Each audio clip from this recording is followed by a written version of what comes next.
Hey, welcome back to the Single Dad's online YouTube channel, Online Dad, and I am the Online Dad. In my introductory video, I told you that I would return from time to time with ideas, strategies, coping mechanisms, other ideas that will help single dads to be more proactive in their kids' lives. If you go to my website, www.singledadsonline.org, you will see a tab called Words to Parent By. Click that tab, you'll see the topic, 30 Seconds to Being a Better Single Dad. And embedded on that page are a series of paragraphs, one or two line sentences, phrases of strategies that you can easily slide into your routine of being a parent and being a better proactive single parent. And some of these are no-brainers. You say, I'm already doing them. And others you'll go, oh, well, that's actually not a bad idea. It's October. Your kids have been in school now a couple of months. Many of them may be involved in extracurricular activities. So one of the topics that I want to talk about that's on my webpage is know your children's schedules. And I'm not necessarily talking about the weekends you have them, their birthdays, the weekend their mother has them. I'm talking about their school schedules. I'm talking about their extracurricular schedules. You need to have all of that. While it may be ideal for your ex-wife to provide that information for you, it might be ideal for your kids to provide that information for you, but it's not necessarily their responsibility. You want the information, you need to go get it. Every school district, every park district, every curricular activity, every dance studio, they all have websites. And on that website, they list on what's going on. Every moderator, every teacher, every administrator also has a bulk mailing list that you as a parent need to be on if your son or daughter is active in that activity. All right? In your school schedule, they will list not only the beginning and the endings of school, when the breaks are, when the days off are, when the conferences are, when state testing is. It's all there. Once you gather all of that information, then you need to make a point to reach out to the schools, to the park districts, or wherever your kids are active in, and introduce yourself.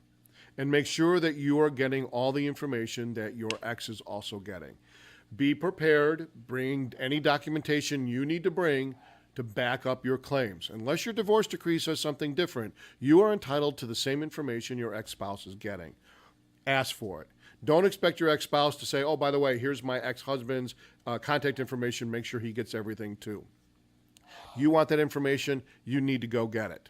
Right? If you have teachers or people that still send stuff out by snail mail, make some mailing labels so they can just peel and stick it on the envelope, plop it in the envelope that they need, mail it out to you. But you want to make sure that you're on all those lists. Don't be offended if they want backup information. Don't be offended to say, hey, we're going to have to verify this before we can do this.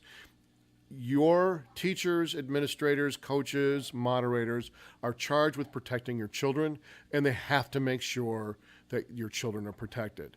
And by verifying information is just one way to do that. Just take it in stride. I know it's different. I know when you and your wife probably walked in together, there was no issue, but that's no longer the case. Remember, your children did not ask to be parented from two households. You didn't ask to be parented from two households. But one of the consequences to that is we have to make sure that both sides are playing on an even scale and to make sure that your kids are protected and that you're providing the necessary information. You would expect that for, they wouldn't let some stranger in your school building without knowing who they are or what they're about. It's the same thing. Once they get all the information, it should be a no-brainer. Right?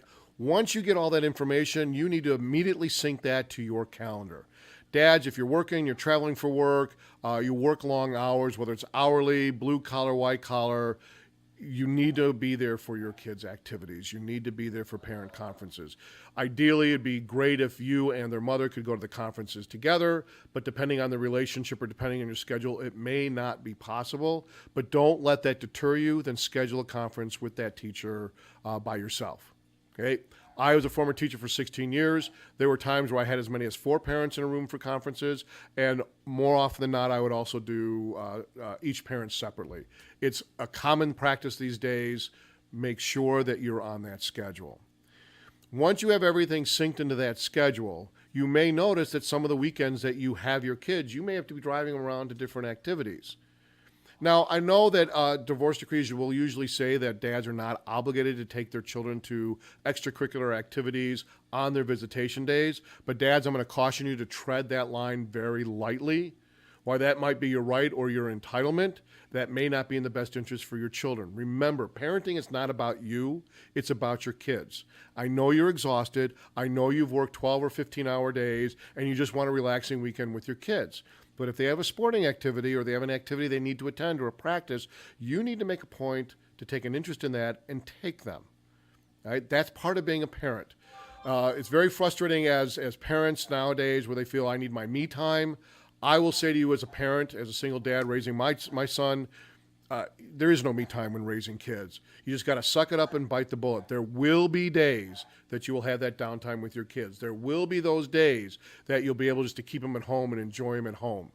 But from time to time, you're going to have those activities you need to go to. So again, tread that lightly. The great thing about knowing your kid's schedule is that you can send a text to your son or your daughter or give them a phone call or an email and say, hey, how did the math test go? And your son or daughter's going, how did they know about the math test? That shows you're being proactive in their lives. All right? If you have them for the weekend and you know that Johnny has a social studies test on Monday, maybe send out an email or text to Johnny and CC your ex-wife and say, Johnny's got a test on Monday. Can you make sure he brings his books and stuff for the weekend so we can study? Why wait for your ex-spouse to say, he's got a test on Monday, make sure he studies for it? It's part of being part of a family, part of being a parent. And being a proactive parent is real important. The word proactive is kind of the word I focus on. You'll hear me say it a lot. It's probably going to get annoying to some of you. Anybody can parent and be a reactionary parent and react to things that are given to you, reaction to things that you're being told. But when you're being proactive, you're in control. When you're reactive, you're not always in control. And sometimes your reaction to that might be negative and not by what you expect. Dads, I know you're going to make mistakes, and we all will. There are going to be some days you're going to be able to handle better than others, but that's where you gather a deep breath and say, this is for your kids. This is what they want to do. Now, if you feel that your ex-spouse is engaging them in extracurricular activities as a way to sabotage your weekends, I don't know too many parents that do that, but it does happen.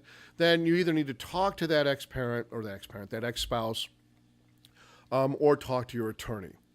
But if they're only active in one or two activities, you can't say that they're doing this on purpose just to sabotage your weekends. It's not the case. Your kids are entitled to have what's important to them, and you as a parent need to support them with that. Okay? So that's it for today. I hope you enjoy your weekend with your children. Remember, you are an awesome dad. They love you unconditionally, and I'll see you here soon. Have a great rest of the day.